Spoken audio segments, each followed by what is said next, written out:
खुदावंद के अजीम जलाली कादिर और मुक़द्दस नाम में आप सबकी सलामती हो। मैं पास्टर नील वाशिंगटन एक दफ़ा फिर आपकी खिदमत में हाज़िर हूँ और आज मैं इस शॉर्ट सी वीडियो के अंदर जो है आपसे बात करना चाहता हूँ। तो मेरे अजीज़ों, आज मैं जिस बात को करने को हूँ वो बड़ी ही अहमियत की हामिल है और खुदावंद ने ये बात मेरे दिल में डाली और मैं आप लोगों से इसका बयान करने को हूँ। और ये बात जो है गुज़श्ता चंद सालों से मेरे सामने आ रही थी। तो ये ख़ास तौर पर बात जो है ये खादमीन के लिए मैं करना चाहता हूँ। और बहुत से ऐसे खादमीन से मेरी मुलाकात हुई और उन्होंने इस बात को मुझ पर ज़ाहिर किया और उन्होंने कहा कि नील भाई, अक्सर जो है हम इस बात से परेशान रहते हैं कि हमें 10 साल हो गए, हमें 15 साल हो गए, हमें 20 साल हो गए, हमें 25 साल हो गए, जो है हम पास्टर की खिदमत को सर अंजाम दे रहे हैं। और लेकिन आज भी जो है हम कभी भी जो है हमें को बहुत ज़्यादा जानता नहीं है या हम बहुत ज़्यादा मशहूर नहीं हैं। तो इस तरह की और भी बहुत सी चीज़ों को लेकर जो है वो काफ़ी परेशानी का शिकार थे। तो ख़ास तौर पर मैं उन नौजवानों से और खादमीन से मुखातिब होना चाहता हूँ। मैं सबकी बात नहीं कर रहा, ख़ास तौर पर ऐसे खादमीन की जो इस बात को लेकर अक्सर परेशान रहते हैं और अक्सर देखने में ये आता है कि वो अपनी खिदमत का जो स्टैंडर्ड रखते हैं, खुदा का कलाम तो है क्योंकि वो खुदा के खादिम हैं, तो साथ वो अक्सर जो है इस बात पर परेशानी का इजहार करते हैं कि वो अभी तक जो है इतने साल खिदमत करने के बाद जो है वो कुछ चर्च बिल्डिंग नहीं बना सके, या फिर जो है उनके पास चर्च बिल्डिंग है लेकिन लोग बहुत ज़्यादा नहीं हैं। तो वो एक स्टैंडर्ड जो है वो इस बात को लेकर जो है वो सामने रखते हैं और नतीजा जो है वो परेशानी में भी मुब्तला रहते हैं और अक्सर जो है वो इस तरह की बातों का इजहार नहीं करते। तो मैं उन खादमीन से दरख्वास्त करना चाहता हूँ कि आपकी खिदमत कितनी है, क्या है, उसका मेयार आपके पास इस बात से नहीं है कि आपके पास लोग कितने हैं,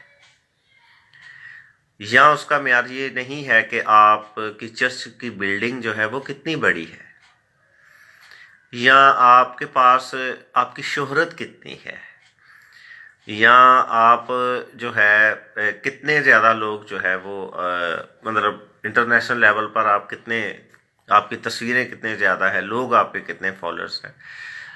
ये बातें दुरुस्त है, अच्छी है, अगर शोहरत है, इज़्ज़त है और लोग भी है, चर्च बिल्डिंग भी है, ये भी ब्लेसिंग है। लेकिन अगर आप इस बात के ऊपर जो है आप तकिया नहीं कर सकते, और मैं इसकी बाइबल में से जो है मैं इसे बयान करूंगा आपके सामने कि बाइबल मुकद्दस में बहुत से ऐसे किरदार हैं, बहुत से ऐसे किरदार हैं जिनके मुतल्लक आज दुनिया नहीं जानती, बिल्कुल उनसे नावाकिफ है, वो उन्हें नहीं जानती, लेकिन उन्होंने जो काम कर दिए अपनी ज़िंदगी में वो बहुत बड़े थे। और मैं जब बाइबल मुकद्दस की बात कर रहा हूँ तो मैं इसके लिए आपके लिए एक हवाला पढ़ना चाहता हूँ ज़बूर की किताब में से।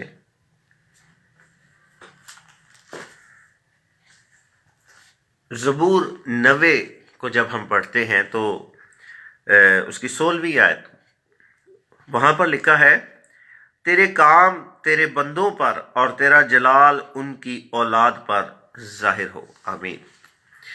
तो मेरे अजीज़ों,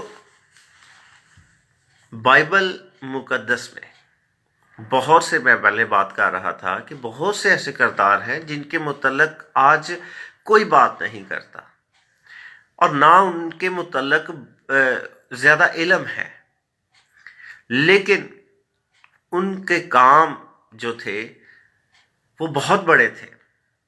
یا تو وہ آنے والی نسلوں کے لیے مفید ثابت ہوئے، لیکن ان کے متعلق کوئی نہیں جانتا اور آج بھی نہیں جانتا، نہ شاید آپ جانتے ہیں نہ میں جانتا ہوں. تو میں بائبل مقدس میں سے بیان کرتا ہوں. رہب کی بات ہم کرتے ہیں. جب یشوع کی کتاب میں ہم ذکر پڑھتے ہیں، رہب فاحشہ جو تھی اس کے گھر میں پناہ لی گئی اور اس نے خدا کے لوگوں کو پناہ دی. تو کیا آپ رہب کے متعلق زیادہ جانتے ہیں؟ یا کبھی اس کے اوپر اس طرح سے ذکر ہوا ہے جس طرح سے ہم ایلیا پر پڑھتے ہیں، جس طرح سے ہم یشوع کا ذکر کرتے ہیں، جس طرح سے ہم موسیٰ کا ذکر کرتے ہیں؟ نہیں، ایسا نہیں ہے. بائبل کے اندر بہت سے ہیڈن کردار ہیں، کریکٹرز ہیں جن کے متعلق آج دنیا بات نہیں کرتی اور نہ ہی ان کو زیر بحث لایا جاتا ہے، لیکن خدا کی نظر میں وہ مقبول تھے. رہب کا ایک قدم جو ہے اس کی آنے والی نسلوں کے لیے اور بلکہ قوم کے لیے جو ہے وہ ایک بہترین عمل ٹھہرا. آج رہب کا ذکر نہیں کوئی کرتا، لیکن اس کا کیا گیا کام جو ہے وہ آنے والی نسلوں پر اثر انداز ہوا. پھر ہم پالوس کا ذکر کرتے ہیں. مسیحت میں جیزس کرائسٹ کے بعد سب سے زیادہ جو ذکر ہمیں ملتا ہے وہ چرچز میں پوری دنیا میں پالوس کا کافی ذکر ملتا ہے. تو آج پالوس کا ذکر کرتے ہیں، لیکن وہ خادم، وہ ایماندار جو ہیں جنہوں نے پالوس کی جان بچائی، انہوں نے رسی باندھ کر ایک ٹوکرے میں پالوس کو بٹھا کر جو ہے وہ لٹکا کر انہوں نے اسے بھگایا، محفوظ ہو گیا. آج ان کے متعلق کوئی نہیں جانتا کہ وہ لوگ کون تھے، لیکن ان کے کیا گیا کام جو تھا اس کا اثر جو ہے وہ ہمیں آگے نظر آتا ہے. لیکن پالوس کا ذکر نظر آتا ہے، لیکن ان لوگوں کا ذکر نہیں ملتا. پھر ہم دیکھتے ہیں سارپت کی بیوہ کا. سارپت کی بیوہ کے متعلق کون جانتا ہے؟ کبھی آپ نے سارپت کی بیوہ کا ذکر بہت زیادہ کیا ہے؟ آج سارپت کی بیوہ کے متعلق بہت زیادہ کوئی علم نہیں ہے یا فرسٹ پیورٹی نہیں ہے، لیکن اس کا کیا گیا کام، اس کا اثر جو ہے وہ ہمیں یونا کی کتاب میں جا کر نظر آتا ہے. آج داؤد کا ذکر ہم پڑھتے ہیں، لیکن داؤد کے لیے اس کے ماں باپ کی جو پرورش تھی وہ ایک اہم کردار ہے، لیکن ان کے متعلق کوئی نہیں جانتا. تو اے میرے عزیزو، یہاں پر جو ہے یاد رکھیے گا، یہاں پر یاد رکھیے گا